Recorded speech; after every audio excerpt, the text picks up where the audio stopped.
오늘 이 시간 열등감에서 벗어나 나를 존중하기, 열등감에서 벗어나 나를 존중하기 라는 제목으로 하나님의 말씀을 증거합니다.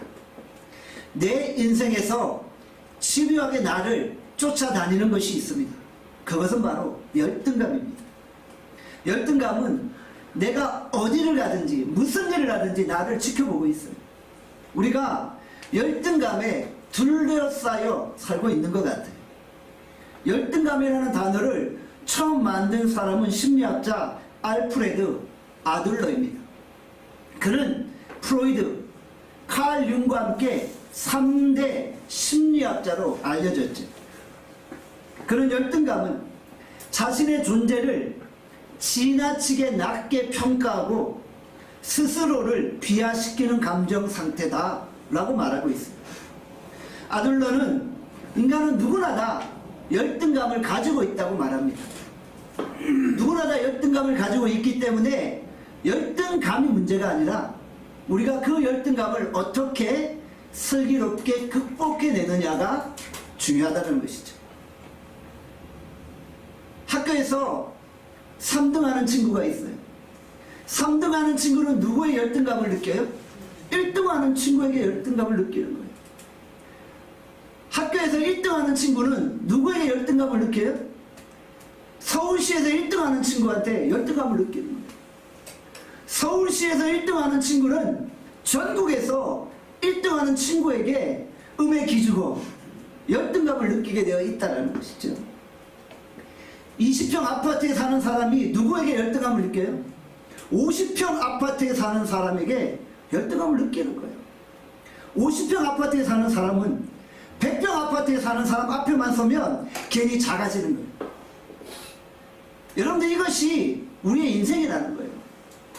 내가 누구와 비교하다 보면 한없이 내가 작아지게 되고 그로 인해서 열등감을 느낄 수밖에 없다라는 거예요. 그러니까 중요한 것은 우리가 남과 비교하면서 나를 찾아가는 것이 아니라는 말입니다. 내가 누구인지를 바로 알고 내 존재를 바로 깨달을 때 우리가 진정 열등감에서 자유로울 수 있는 것이죠. 열등감의 치유는 무덤에서나 가능하다라는 말도 있어요. 그만큼 열등감의 치유가 어렵다는 말입니다. 우리가 열등감에 붙잡히면 원만한 인간관계를 유지할 수가 없는 거예요.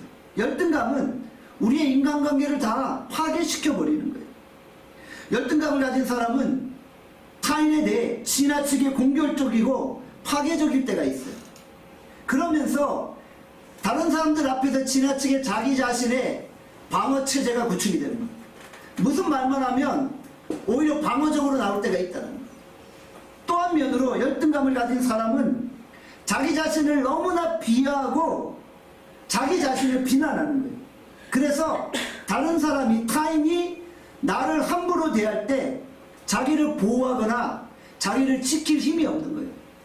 그래서 열등감을 가진 사람은 남이 함부로 대할 때 그냥 당하고 있는 경우가 많이 있다는 것이죠. 열등감의 종류는 다양해요. 외모에 대한 열등감, 재산에 대한 열등감, 가정환경이나 학벌이나 직장이나 명예에 대한 열등감이 있을 수 있다는 것이죠. 사랑하는 여러분, 여러분들은 어떤 열등감을 가지고 있나요? 설교위에 목장 모임할 때 여러분의 열등감을 한번 나누어 보세요. 나는 어떤 열등감을 가지고 있나? 나는 열등감이 없어요 라고 말하는 분이 있을 수 있어요. 그런 분은 정말 성령 안에 완전히 자유하신 분이에요. 그런 분들은 이 땅을 살아가지만 마치 천국을 사는 것 같은 그런 삶을 사시는 분이라는 것이죠. 열등감에 관한 갤럽 조사를 해보면 여성들의 대다수가 외모에 대한 열등감이 있다고 합니다. 여성들 대부분은 자신의 외모에 대해서 열등감을 경험하고 있는 거예요. 어떤 분은 뭐 키가 작다, 어떤 분은 눈이 작다, 코가 뭐 빼쪽하지 않다, 뭐 등등 이런 열등감이 있다는 거예요. 제가 분당에서 청년부 사역을 할 때 일이었어요. 우리 교회 청년 중에 이쁘장하게 생긴 스튜어디스가 하나 있었어요. 대한항공 스튜어디스면은 나름대로 평균 이상의 외모나 학력이나 실력을 가지고 있어요. 그래서 이 친구가 가끔씩 상담한다고 저한테 와서 뭐 전도사님, 그 당시에 목사가 아니라 전도사였죠. 전도사님, 제 코가 너무 이렇게 뾰족하지 않은 것 같아서 참 열등감이 있어요. 이러는 거예요. 자기의 코가 좀 이렇게 더 날카롭고 뾰족하면 좋겠는데 코가 뾰족하지 않다는 거예요. 그래서 성형수술을 해야 될까요? 뭐 말아야 될까요? 고민하는 거예요. 제가 보니까 황당해요. 아니 너 평균 이상이야. 너 그 정도면 충분해. 너 그 정도만 돼도 어디 가도 다 사람들이 와 이러는 친구예요. 그런데 스스로 열등감에 사로잡히는 거예요. 그러니까 제가 그 친구를 보면서 이런 우스개 이야기를 했어요. 신체 발부, 수지부모, 불가매상, 효지시야. 우리의 신체는 부모에게 받은 거야. 함부로 훼손하는 건 불효야. 너의 그 아름다운 얼굴을 함부로 고치는 것 자체가 불효야. 얼굴에 손대지 마. 코 안 세워도 너 충분히 아름다워. 제가 이렇게 말해줬던 기억이 나요. 저의 영향을 받아서 그 친구가 마침내 성형수술을 했다? 안 했다. 예. 끝까지 안 하더라고요. 예. 참 다행이었어요. 고칠 필요 없어요. 코 그거 세워서 얼마나 멋진 얼굴을 가지려고요. 제가 어릴 때 열등감이 있었잖아요. 제가 좀 눈이 작아요. 그래서 제가 어릴 때 눈을 좀 키우고 싶다 그런 생각이 있었어요. 그래서 칼로 좀 양쪽으로 눈을 찢어서 이거를 좀 올려버릴까? 뭐 그런 생각도 하고 그랬어요. 그 어떤 분이 저한테 목사님 그럴 필요 없어요. 전사님 그럴 필요 없어요. 충분하십니다. 또 저도 그런 이야기를 들었어요. 왜 그렇게 굳이 눈을 크게 키우시려고 합니까? 있는 대로 되는 대로 사시면 됩니다. 그런 이야기를 하는 거예요. 연예인 이병헌 아시죠? 정말 굵직한 대스타이고 세계적인 스타잖아요. 그가 어느 인터뷰에서 외모에 대한 열등감이 있다라는 고백을 하는 걸 제가 봤어요. 아니 이병헌이 외모에 대한 열등감이 있으면 우리는 다 죽어야 돼요. 여기 살아있을 이유가 없어요. 어떻게 살아요? 이병헌이 열등감을 가진다는데. 이만큼 이 열등감이란 누구에게나 있지만 그 열등감을 내가 어떻게 다루고 관리하느냐에 따라 인생이 달라집니다. 어떤 사람은 열등감을 잘 다스려서 그 열등감 때문에 더 성공하는 사람이 있어요. 예를 들면 이런 거예요. 3등 하는 친구가 1등 하는 친구의 열등감이 있었던 거예요. 그래서 더 열심히 공부해요. 그래서 1등을 할 수 있는 거예요. 그렇죠? 이 열등감을 우리가 잘 다스리기만 한다면 그것이 나를 더 발전시킬 수 있는 계기가 되어진다는 거예요. 그런데 열등감을 잘못 다스리면 어떻게 돼요? 심한 열등의식에 빠지는 거예요. 병적인 열등의식에 빠지는 거예요. 그래서 열등감 때문에 우울해지는 거예요. 우울하기 때문에 열등감에 빠지는 거예요. 이런 것이 다 연결되어지는 거예요. 우리가 지금 상한 마음의 치유 시리즈 설교를 하고 있잖아요. 우리의 마음이 상했다는 것은 다 서로서로 연결되어진 거예요. 우울하기 때문에 열등의식에 빠지는 거예요. 열등하기 때문에 우울해지는 거예요. 성경에 열등감을 가진 사람들이 있죠. 누구입니까? 오늘 본문에 나오는 이스라엘의 초대 왕 사울입니다. 그는 열등감 투성이었어요. 사무엘상 9장 21절에 말씀합니다. 함께 읽겠습니다. 시작. 사울이 대답하여 이르되 나는 이스라엘 지파의 가장 작은 지파 베냐민 사람이 아니니까 또 나의 가족은 베냐민 지파 모든 가족 중에 가장 미약하지 아니하니까 당신이 어찌하여 내게 이같이 말씀하시나이까 하니. 선지자 사무엘이 사울을 왕으로 지목했어요. 그때 사울이 사무엘에게 뭐라고 대답합니까? 나는 이스라엘 지파 중에 가장 작은 지파다. 그리고 나는 가장 미약한 자다. 이렇게 표현하고 있습니다. 나는 가장 작은 자다. 나는 가장 미약한 자다라고 표현하고 있습니다. 바로 사울의 내면 속에 열등감이 사로잡고 있는 거예요. 실제로 베냐민 지파는 이스라엘 12지파 중에 막내 지파예요. 가장 작은 지파였어요. 또한 베냐민 지파는 사사기에 건달 범죄자들을 비호하다가 다른 11지파와 전쟁을 치르게 되었어요. 11지파가 베냐민 지파를 공격해서 결국은 거의 몰살 직전에 처해 있었다는 것이죠. 자칫하면 베냐민 지파가 완전히 사라질 뻔했어요. 그래서 이스라엘 총회에서 우리 더 이상 베냐민을 건들지 말자. 그래서 겨우 베냐민 지파가 명맥을 유지했던 것입니다. 그러니까 이스라엘 중에 가장 작은 지파 맞고 그 중에서도 자기가 가장 미천한 자라고 고백하고 있는 거예요. 근데 사실 사울의 그 외형이나 사울의 외모를 보면 그렇게 미약하거나 미천하지 않았다는 거예요. 그런데 그는 먼저는 자신의 출신 배경에 대한 컴플렉스가 있었던 거예요. 여러분들 우리 주변에 친구들 가운데 집안 출신 배경에 대한 컴플렉스가 있는 사람들이 있잖아요. 뭐 누구는 뭐 의사 집안이고 누구는 변호사 집안이고 누구는 뭐 정치인 집안인데 나는 아무것도 아니야. 뭐 이런 출신 배경에 대한 열등감이 있잖아요. 컴플렉스가 있잖아요. 사울이 그러했다는 거예요. 사무엘상 10장 22절에 이렇게 말씀합니다. 22절 말씀 함께 읽겠습니다. 시작.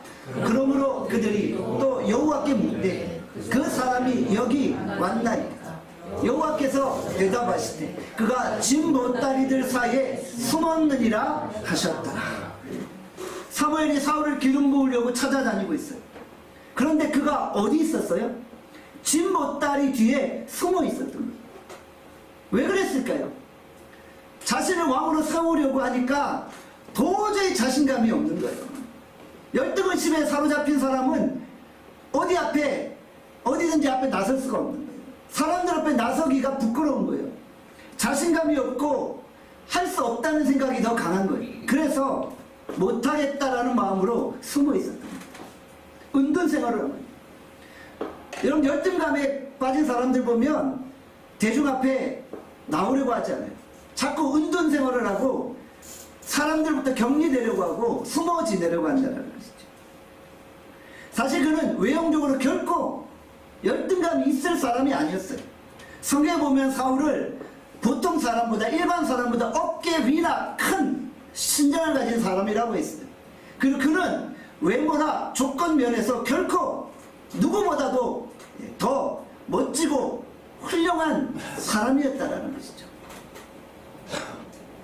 만약에 사울이 오늘날에 존재한다면 이병현도 사울 앞에서 음에 기주고 이럴 수 있는 거예요. 그만큼 사울은 월등하고 탁월한 인물이었다는 것이죠. 그런데 그의 내면에 열등의식이 있는 거예요. 출신 배경에 대한 컴플렉스가 있는 거예요.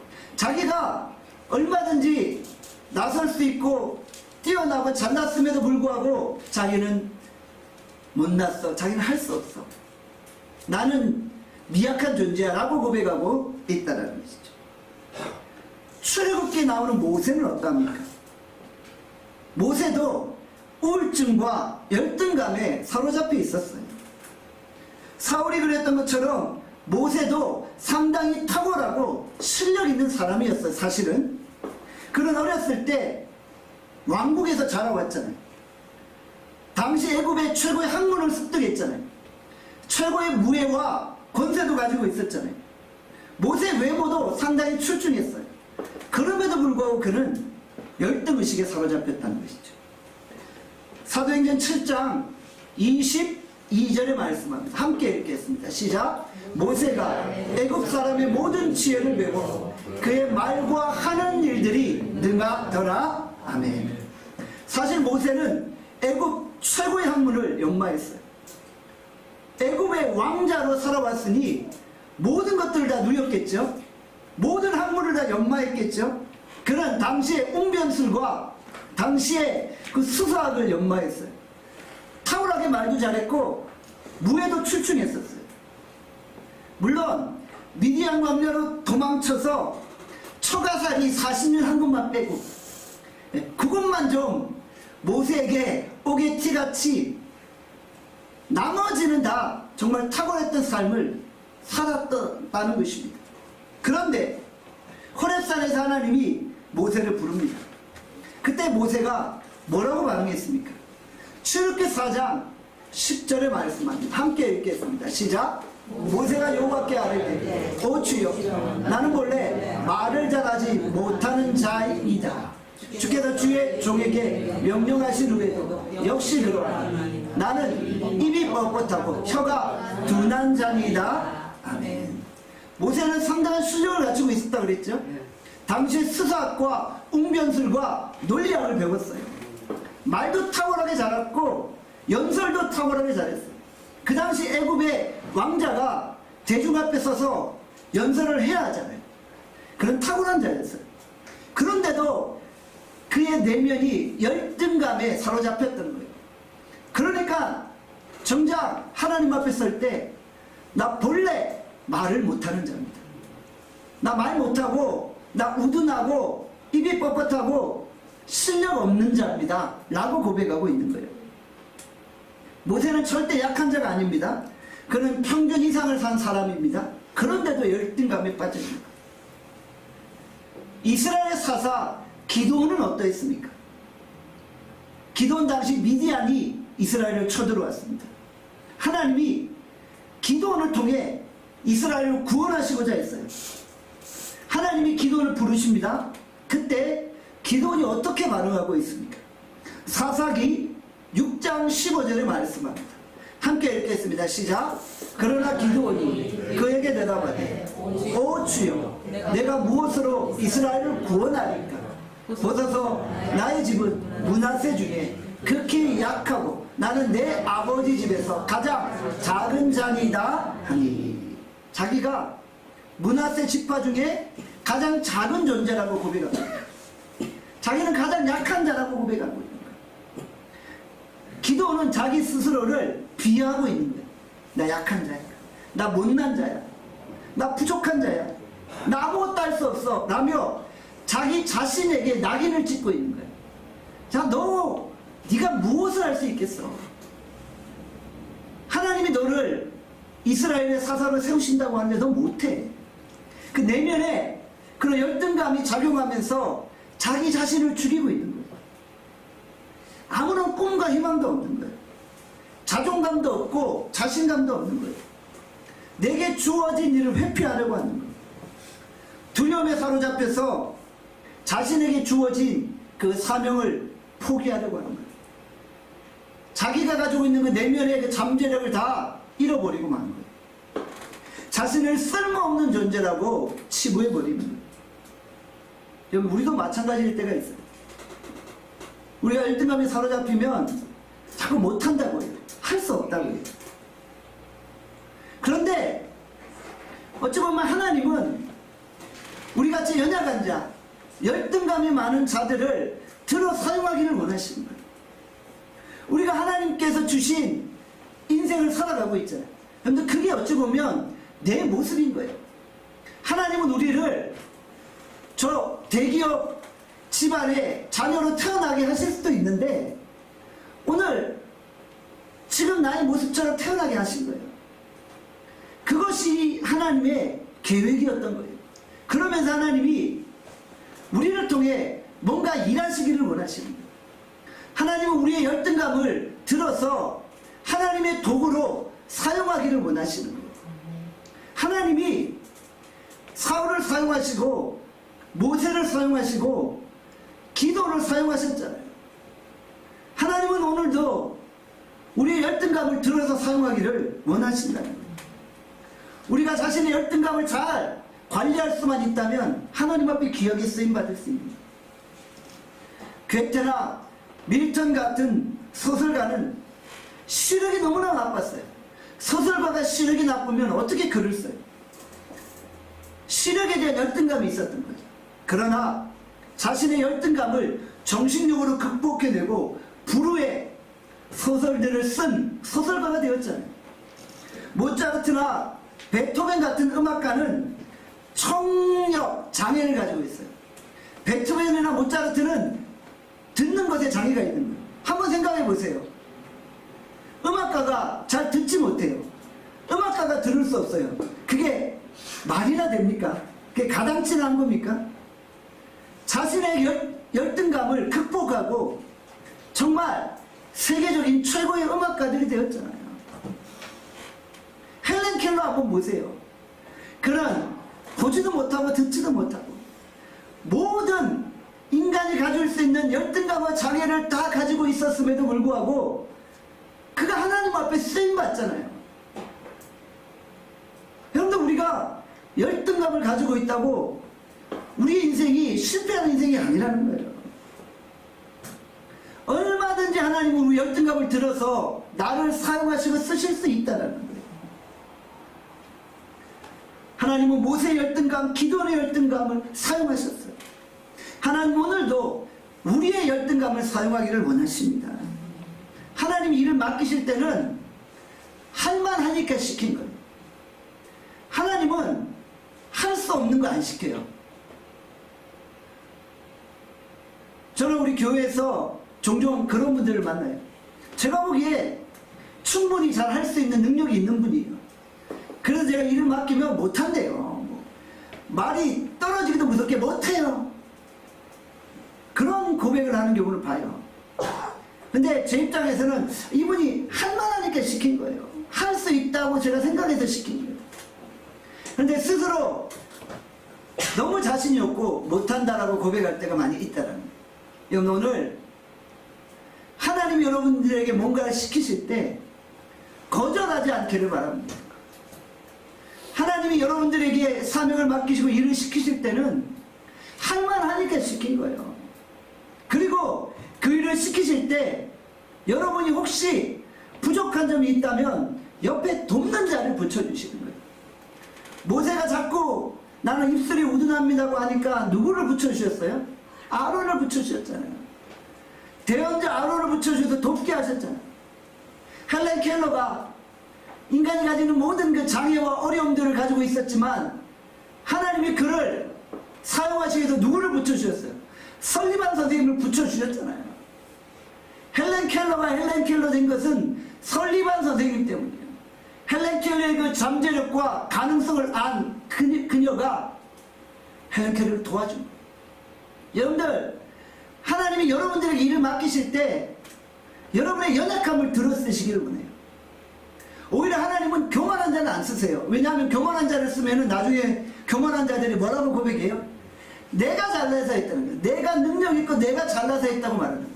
그런 사람은 하나님이 아예 거들떠도 안 보세요. 나 좀 부족해. 나 너무 힘이 없고 연약해. 나 정말 죽을 것 같아요. 나 못 살겠어요. 그런 사람들 하나님이 들어서 사용하시는 거예요. 그리고 하나님이 열등감을 가진 자들에게 돕는 자를 붙여주셔서 함께 행하게 하신다는 것이죠. 사실 처음에 사울이 참 겸손하게 하나님 앞에 엎드렸잖아요. 왕으로 기름 부을 때 숨어 있으면서 나 못합니다. 겸손하게 나갔잖아요. 그때 하나님이 그를 사용하셨는데 왜 사울이 망했어요? 결국 어느 순간 교만하기 시작합니다. 자기가 사람을 만든다고 왕의 자리에 오른 거예요. 그 전에 그 겸손했던 마음은 온데간데 없이 이제는 막 교만하기 시작합니다. 그래서 하나님 앞에 버림받게 되었죠. 여러분, 오늘 우리가 우리 열등감을 하나님 앞에 내려놓고 하나님의 부름 앞에 순종하기를 바랍니다. 저는 여러분들 하나님이 오늘도 사용하고 계심을 믿습니다. 여러분들을 사용하기를 원하고 계심을 믿습니다. 다윗이 블레셋의 용장 골리앗을 물리쳤어요. 그리고 이제 이스라엘로 돌아옵니다. 그때 여인들이 다윗을 향하여 환호성의 노래를 부릅니다. 사무엘상 18장 7절입니다. 함께 읽겠습니다. 시작.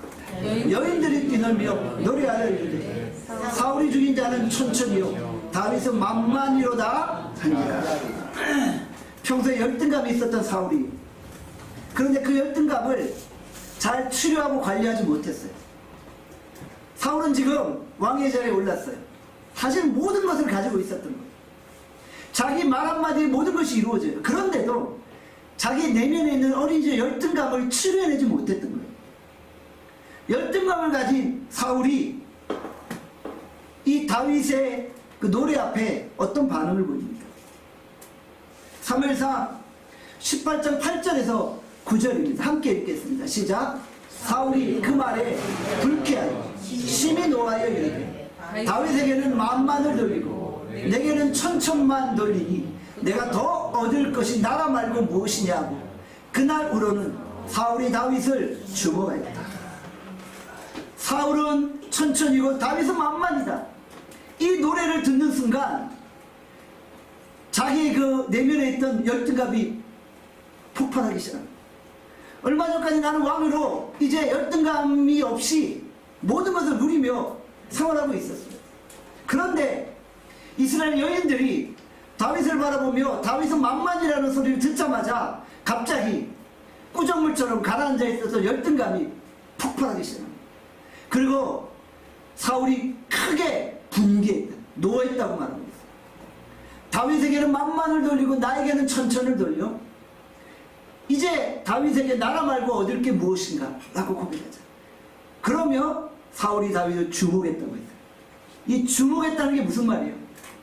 질투, 시기, 증오, 분노로 가득 차 있었다는 것이죠. 여러분들, 이 사울의 내면에 있는 분노 안에는 사실 낮은 자존감이 작용하고 있었다는 거예요. 우리는 사울의 내면을 보며 낮은 자존감을 볼 수 있게 되어집니다. 그는 비교당하는 것에 분노했어요. 열등감을 가진 사람은 항상 비교하면서 생활하잖아요.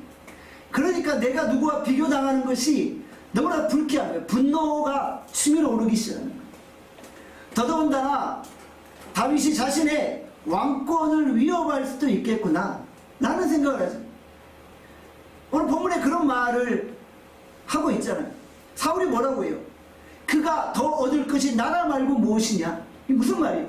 자칫하면은 내 왕권도 저놈이 빼앗아가겠구나.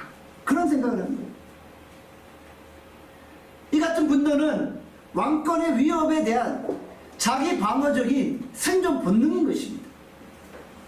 사울에게 열등감, 시기심, 질투심이 발동하니까 비현실적인 세계가 펼쳐집니다. 다윗은 전혀 왕권을 노리지 않았어요. 우리는 성경에서 다윗 삶을 보잖아요. 만약 다윗이 왕권을 노렸다면 몇 번 사울을 죽일 기회가 있을 때 그냥 뒤도 안 돌아보고 사정없이 찔러버리죠. 그런데 다윗은 죽일 마음이 없었어요. 왜요? 하나님이 기름 부어 세운 자이기 때문에. 내가 감히 어떻게 하나님의 기름 부어 세운 자를 죽일 수 있냐 라며 그를 죽이지 않았다. 그런데 사울은 열등감에 빠져 있으니 발생하지도 않은 일을 가지고 설을 풀기 시작하는 거예요. 그때 사울이 어떻게 변하게 됩니까? 사무엘상 18장 10절입니다. 10절 말씀 함께 읽겠습니다. 시작. 그 이튿날 하나님께서 부리시는 악령이 사울에게 힘있게 내리매 악령이 사울에게 힘있게 내려버린 거예요. 악령이 그를 사로잡습니다. 여러분들 열등의식, 시기, 질투가 막 부릴 때 일어나면 결국 악한 생각에 사로잡힙니다. 사단이 그 사람의 마음을 지배하는 거예요. 본문에 보니까 하나님께서 부리시는 악령이라고 있잖아요. 이게 무슨 표현입니까? 그러니까 악한 세력들도 결국 하나님의 권세 아래 있다는 표현인 거예요. 하나님이 악령을 보내셔서 사울을 막 괴롭혔다 이런 의미가 아니에요. 그게 아니라 악한 세력들도 하나님의 권세 아래 있다. 욥이 시험 당할 때 사단이 하나님께 물어보고 시험하잖아요. 뭐 그런 표현이라. 열등감은 악령에게 마음의 틈을 열어줘 버립니다. 열등감으로 인해 악신에 사로잡히게 됩니다. 심리학, 정신의학적인 표현으로 한다면 정신 이상자가 되어버린 거예요. 밤마다 막 귀에서 이상한 소리가 들리잖아요. 밤마다 헛소리를 떠들며 막 이상한 행동을 취하는 거예요. 정신의학적으로, 심리학적으로 이런 현상을 조울증 증세라고 해요. 조울증 증세가 나타나요. 아무도 나를 괴롭히지 않는데 누가 나를 괴롭히려고 한다고 막 말하는 거예요. 누가 내 왕권을 뺏어가려고 한다고 말하는 거예요. 제가 상담하면서 그런 친구를 한번 만났어요. 저랑 같이 앉아있는데 목사님 저리가 막 이러면서 저한테 막 이렇게 외치는 거예요. 나 아무 말도 안 하고 아무것도 안 했는데 저리가 가까이 오지 마 막 이러는 거예요. 그러니까 아무도 말 안 하는데 누군가가 자기에게 떠들고 다가오고 자기를 괴롭히려고 한다고 느끼고 있는 거예요. 기분이 급격하게 변하면서 낮은 자존감이 지배를 당합니다. 그의 내면에 경계성, 성격, 장애 증상이 나타납니다. 정신 이상 증세가 나타나고 있어요. 다윗을 죽이려는 마음이 불일 듯 일어나잖아요. 그런데 다윗은 워낙 음악을 잘하는 음악가잖아요. 가끔씩은 다윗이 수금을 연주하면 악신이 떠나가기도 해요. 그런데 지금은 사울이 너무 분노하니까 창을 가지고 2번이나 다윗을 죽이려고 했다는 거죠. 결국 사울의 열등감, 그 질투심, 시기심이 그의 인생을 몰락의 길로 이끌어가고 있다는 것이죠. 자신 안에 파괴적인 본능이 발동하는 거예요. 자기를 파괴시키고 타인을 파괴시키는 거예요. 나도 죽이고 남도 죽이려고 하는 거예요. 영국의 기독교 문학가 C.S. 루이스는 악마가 인간을 파괴하기 위해 사용하는 가장 강력한 무기가 열등감이다 라고 말하고 있어요. 열등감에서 오는 비교의식이 나를 망치고 타인을 망친다고 말하고 있어요. 여러분들, 오늘 우리가 세상을 살면서 비교하지 않기는 어려워요. 우리는 태어나면서부터 비교의식 속에 자라온 거예요. 태어나면서 형제랑 비교하잖아요. 형은 뭐 공부 잘하는데 너는 왜 이래? 형은 운동도 잘하는데 너는 왜 이래? 뭐 이런 형제끼리의 비교의식 속에 자란 거예요. 학교 갔더니 선생님이 1등하는 애만 좋아하는 거예요.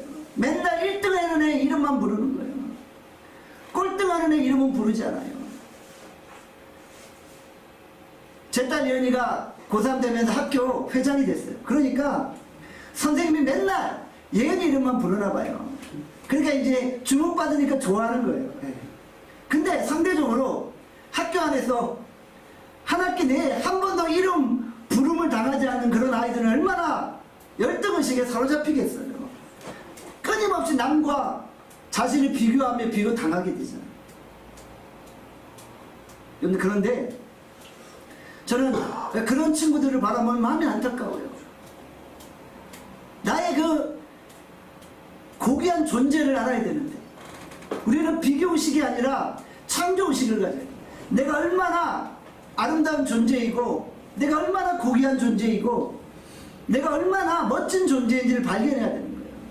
남과 비교하면 안 됩니다. 그러면 열등의식에 빠져요. 우리 목회자들은 열등의식이 없겠어요. 제가 500년, 1000명의 목사님들 앞에 가면은 말 한마디 못해요. 그분들 앞에서 무슨 목회를 이야기하겠어요. 목자 이야기하려고 하면 교회 성도는 몇 명 모여? 몇 명 안 모여요. 이러면서 갑자기 말이 줄어들어요. 그렇게 돼버리는 거예요. 여러분들, 그런데 그런 거에 연연하지 말라는 거예요. 그런 게 중요한 게 아니라는 거예요. 왜요? 내가 하나님 앞에 얼마나 독특한 존재인지를 알 때 열등감에서 자유해진다. 에베소서 2장 10절에 말씀합니다. 함께 읽겠습니다. 시작. 우리는 그가 만드신 것 그리스도 예수 안에서 선한 일을 위하여 지으심을 받은 자니 우리는 그가 만드셨다. 우리는 하나님이 만드신 창조물이에요. 하나님 인간을 만드실 때 가장 아름답고 멋지게 창조하신 거예요. 이 그의 만드시는 바라, 이것의 원문 번역을 보면 걸작품이에요. 마스터피스예요. 하나님이 우리를 각자 걸작품으로 만든 거예요. 우리는 하나님의 걸작품입니다. 우리 함께 따라합시다. 우리는 하나님의 걸작품이다. 우리는 하나님의 걸작품이다. 내가 하나님의 걸작품이라는 사실을 알면 열등감에서 자유하지. 이 하나님의 말씀을 우리가 붙들고 우리가 우리 안에 있는 모든 열등감을 떠나보내는 거예요. 나 같은 존재는 이 세상에 다 한 명밖에 없어요. 인간의 얼굴도 다 다르고 지문도 다 다르고 모습도 다 다르잖아요. 여러분, 이 세상에서 하나밖에 없는 거는 어떤 거예요? 하나밖에 없는 거예요. 가치 있는 거예요. 이 세상에서 하나밖에 없는 것은 너무나도 중요하고 고귀한 거예요. 나 같은 존재는 하나밖에 없다는 거예요. 나같이 설교하는 목사는 전 세계에 하나밖에 없는 거예요. 그래서 내가 고귀한 거예요. 멋진 거예요. 우리 김인경 선교사님처럼 찬양인도 하는 분은 전 세계에 단 한 분밖에 없는 거예요. 그래서 고귀하고 존귀하고 아름다운 거예요. 양원정 자매처럼 생각하고 행동하는 분은 이 세상에 단 한 명밖에 없는 거예요. 그래서 가치 있는 거예요. 가치 있는 것은 하나밖에 없는 거예요. 우리 존재가 그러하다라는 거예요. 그래서 우리가 모든 열등감으로부터 자유케 되어져요. 작품과 상품의 차이가 무엇입니까? 상품은 비교 가능한 거예요. 엄마손 고무장갑과 태화 고무장갑 둘 중에 어떤 게 더 좋을까요? 써보니까 더 질기고 잘 찢어지지 않는다. 이 결론 가지고 두 개를 비교할 수 있어요. 상품은. 그렇죠? 그래서 나는 태화 고무장갑을 쓸 거야. 이게 상품이에요. 작품은 어때요? 작품은 비교 불가능한 거예요. 피카소의 그 형이상학적인 작품과 레오나르도 다빈치의 그 웅장한 작품을 어떻게 비교해요? 두 개가 비교 대상이 되나요? 안 되잖아요. 피카소의 작품은 피카소의 그 아주 형이상학적인 작품 자체로 독특한 거예요. 레오나르도 다빈치의 그 천지창조의 그 웅장한 그 그림은 그거 자체로 독특한 거예요. 세상에 어느 사람이 피카소와 레오나르도 다빈치를 비교합니까? 비교가 안 되잖아요. 우리가 그런 존재라는 거예요. 우리는 상품이 아니라 작품이라는 거예요. 어느 누구도 비교할 수 없고 어느 누구와도 비교되어지지 않는다는 거예요. 하나님이 우리를 작품으로 만드셨는데 왜 여전히 열등감에 빠져 있습니까? 열등감에 빠진 사람은 자기를 비하하니까 자신을 사랑하지 못해요. 자신을 사랑하지 못하니까 자꾸 자기를 비하하는 거예요. 여러분, 오늘 이 시간 열등감이 있는 자기 자아를 좀 안아주세요. 여러분 내면에 있는 열등감을 좀 안아주세요. 좀 꼭 안아주고 그게 너야. 하나님이 그래도 너를 사랑해. 너는 하나님의 독특하게 창조된 걸작품이야 라고 말해주세요. 여러분 자신의 내면을 안아주세요. 그리고 열등감에서 빠져나오시기를 바랍니다. 여러분 같은 사람은 이 세상에 한 번밖에 없어요. 하나님이 우리를 하나님의 형상으로 창조하셨잖아요. 존귀하고 아름답게 창조하셨잖아요. 여러분 절대로 남과 비교하면서 여러분의 존재를 비하하지 않기를 바랍니다. 하나님 앞에서 여러분이 얼마나 귀한 존재인지를 깨달읍시다. 예수님이 난 사람을 위해 십자가에 죽으신 거예요. 다른 사람처럼 되려고 하지 말고 나처럼 되려고 하면 되는 거예요. 이사야 43장 4절의 말씀합니다. 함께 읽겠습니다. 시작. 내가 내 눈에 보배롭고 존귀하여 내가 너를 사랑하였은지 내가 내 대신 사람들을 내어주며 백성들이 내 생명을 대신하리니. 아멘. 하나님의 눈에 우리는 보배롭고 존귀한 존재다. 하나님이 우리를 너무나도 사랑하셨다. 하나님이 난 사람을 위해서 수많은 사람들을 희생할 정도로 우리는 가치 있다.